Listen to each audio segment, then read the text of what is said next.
అందరికీ నమస్కారం. గత ప్రభుత్వం ఏదైతే ఉందో వైఎస్ఆర్‌సీపీ పార్టీ, సజ్జల భార్గవ్ గారి చేతికి అంటే సోషల్ మీడియా పగ్గాలు భార్గవ్ రెడ్డి గారి చేతికొచ్చినప్పటి నుంచి దాదాపుగా 40 ఛానల్స్ 140 మంది 140 మంది గ్రూప్స్‌గా విడిపోయి చాలా అంటే ఓవరాల్‌గా చెప్పాలి అంటే టీడీపీని తిట్టడం, పవన్ కళ్యాణ్ గారిని తిట్టడం, లోకేష్ గారిని తిట్టడం, ఇలా కేవలం ఒకరి నుంచే కంటెంట్ వెళ్ళింది అని చెప్పేసి అయితే రవీంద్రారెడ్డి గారు అయితే చెప్పడం జరిగింది పోలీస్ కస్టడీలో.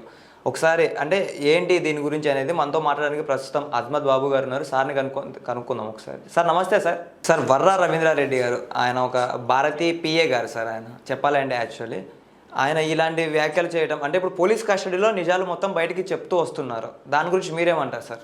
ఆ! నిజమేనండి. పోలీస్ కస్టడీలో మొత్తం జరిగిందంతా చెప్పడం జరుగుతుంది. కానీ రవీందర్ రెడ్డి అనే వ్యక్తి ఒక మాజీ ముఖ్యమంత్రి భార్య అయినటువంటి భారతి గారి పిఏ. ఆ భారతి గారు ఒక పత్రికను కూడా నడుపుతుంది.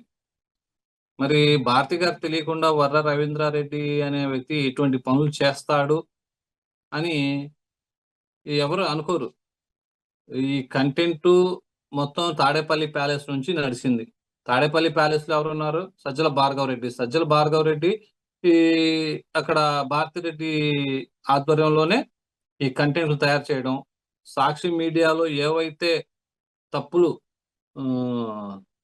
వార్తలు వండి వారుస్తున్నారో అదే విధంగా సోషల్ మీడియాలో కూడాను యూట్యూబ్ ఛానల్స్ లో కూడా ఒక కంటెంట్ తయారు చేసి వార్తల్లో వచ్చిన పత్రికల్లో వచ్చిన ఆ యొక్క ఫోటోల్ని వీడియోల్ని మార్ఫింగ్ చేసి అక్కడ నుంచి యూట్యూబ్ ఛానల్స్ నుంచి ఈ యొక్క 130 సోషల్ మీడియా గ్రూపులకు పంపించడం జరిగింది. అంటే భారతిరెడ్డి తన యొక్క అధికారం కోసం, తన భర్త యొక్క అధికారం కోసం ఎంతమంది జీవితాలను నాశనం చేసిందో చూడాల్సిన అవసరం ఉంది. ఎందుకంటే పార్టీ అభిమానులు ఉంటారు. పార్టీ కోసం, జగన్మోహన్ రెడ్డి కోసం పనిచేస్తారు. అంతేగాని ఈ యొక్క మార్ఫింగ్ వీడియోలు, తప్పుడు వార్తలు, తప్పుడు వ్యవహారాలు పంపించి నువ్వు కంపల్సరిగా ఈ యొక్క వీడియోని, ఈ యొక్క కంటెంట్ని నీ మీడియాలో కానీ, నీ యొక్క గ్రూపుల్లో కానీ సెండ్ చేయని చెప్పేసి ఎంతమంది చేత పంపించిందో ఇప్పుడు ఎవరైతే అవి సెండ్ చేశారో వాళ్ళ మీద చర్యలు తీసుకుంటున్నారు పోలీసులు. మళ్ళీ ఇటువంటి రిపీట్ కాకూడదని. అంటే ఎంతో మంది యువకుల జీవితాలని భారతిరెడ్డి నాశనం చేసింది. దానిలో భాగంగా ఈ రవీంద్రారెడ్డి కూడా ఉన్నాడు. అందుకని ఇటువంటి వాళ్ళని ఏం చేయాలంటే ఈ మీ సోషల్ మీడియా గ్రూపులు ఈ ఏమంటారు ఈ యూట్యూబ్ ఛానల్స్ వాళ్ళని కాకుండా అస్సలు మూలాల్లోకి వెళ్ళిపోవాల్సిన అవసరం ఉంది.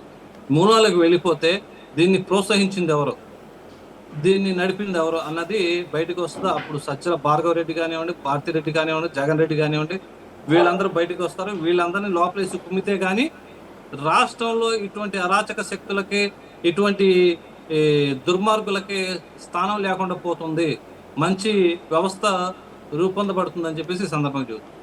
సార్ అంటే ఇప్పుడు అరెస్ట్ చేసే అవకాశాలు ఏమైనా కనిపిస్తున్నాయంటారా? వాయిస్ కట్ అయింది. ఎవరిదండి సార్? సజ్జల భార్గవ్ రెడ్డి గారిని అరెస్ట్ చేసే అవకాశాలు కనిపిస్తున్నాయంటారా? అరెస్టు చేయాలండి. అరెస్టు చట్టపరంగా అటువంటి ప్రయత్నాలు జరుగుతున్నాయి. ఎందుకంటే ఇది ఒక తెలుగుదేశం పార్టీకి సంబంధించిన ఇష్యూ కాదండి. ఒక ఆంధ్రప్రదేశ్ రాష్ట్రానికి, భారతదేశానికి సంబంధించిన విషయం. ఎందుకంటే వీళ్ళు న్యాయమూర్తులను కూడా కించపరిచే విధంగా వాళ్ళ యొక్క పిల్లల మీద, అసలు భారత ప్రధాన న్యాయమంత్రి రమణ గారి మీద కూడా వీళ్ళు సోషల్ మీడియాలో మార్ఫింగ్ వీడియోలు, మార్ఫింగ్ ఫోటోలు, తప్పుడు వార్తలు ప్రసారం చేశారు. మరి ఇటువంటి వాళ్ళ మీద కఠినమైన చర్యలు తీసుకోవాల్సిన అవసరం ఉంది. క్షమించాల్సిన అవసరం లేదు. ఇటువంటి వాళ్ళని క్షమించేస్తే మళ్ళీ సమాజం ఎటుపోతుందో ఒకసారి ఆలోచించాల్సిన అవసరం ఉంది. భార్గవ్ రెడ్డి లాంటి వ్యక్తిని ఇమీడియట్ గా అరెస్ట్ చేసి కఠినమైన శిక్షలు వేయాల్సిన అవసరం ఉంది. సరే, ఇలా వ్యక్తిగత విషయాలు విమర్శించడం అంటే వాళ్ళ రాజకీయ ఎదుగుదల కోసం ఒకరి వ్యక్తిగత విషయాలు వివరిస్తే ఎలా ఉండబోతుంది అంటారు? ఒకవేళ కూటమి ప్రభుత్వం కూడా అలా చేసే అవకాశాలు ఉన్నాయంటారా ఏమైనా? లేదండి. ఖచ్చితంగా చెబుతున్నాను. చంద్రబాబు నాయుడు గారు కానివ్వండి, పవన్ కళ్యాణ్ గారు కానివ్వండి, లోకేష్ గారు కానివ్వండి, కూటమి ప్రభుత్వం ఇటువంటి మార్ఫింగులు, ఇటువంటి తప్పుడు ప్రచారాలు, తప్పుడు విధానాలు అవలంబించమని ఎప్పుడు చెప్పదు. నిన్ననే టీడీఎల్పీ మీటింగ్‌లో, అదే కూటమి ఎల్పీ మీటింగ్‌లో చంద్రబాబు నాయుడు గారు స్పష్టంగా చెప్పారు. మనం ఒకళ్ళని అసెంబ్లీలో ఒకళ్ళని తిట్టాల్సిన అవసరం లేదు. వైసీపీ పార్టీ లాగా మనం ప్రవర్తించాల్సిన అవసరం లేదు. మనం ప్రజా సమస్యల గురించి మాట్లాడి ఆ సమస్యలు పరిష్కరించుకుందాం అని చెప్పేసి ఎమ్మెల్యేలకి స్పష్టమైన ఆదేశాలిచ్చారు. అదే విధంగా కార్యకర్తలు కూడా ఆయన స్పష్టంగా చెబుతారు. వ్యక్తిగత విషయాలు ప్రస్తావించాల్సిన అవసరం లేదు. మనం చేసే మంచి ప్రజల వరకు చేరే విధంగా చేయండి. మనల్ని విమర్శించే వాళ్ళని విధానపరంగా విమర్శించండి. అంతేగాని వ్యక్తిగతంగా ఎళ్లి నిన్న కూడా గట్టిగా వార్నింగ్ ఇచ్చారు. ఈవెన్ వైసీపీ వాళ్ళ ఫ్యామిలీ మెంబర్స్ మీద కూడా ఎటువంటి తప్పుడు ప్రచారాలు చేసినా గాని నేను కఠినమైన చర్యలు తీసుకుంటా అని చెప్పేసి ఆయన గట్టిగా హెచ్చరించడం కూడా జరిగింది. Okay sir. Thank you so much sir. Thank you.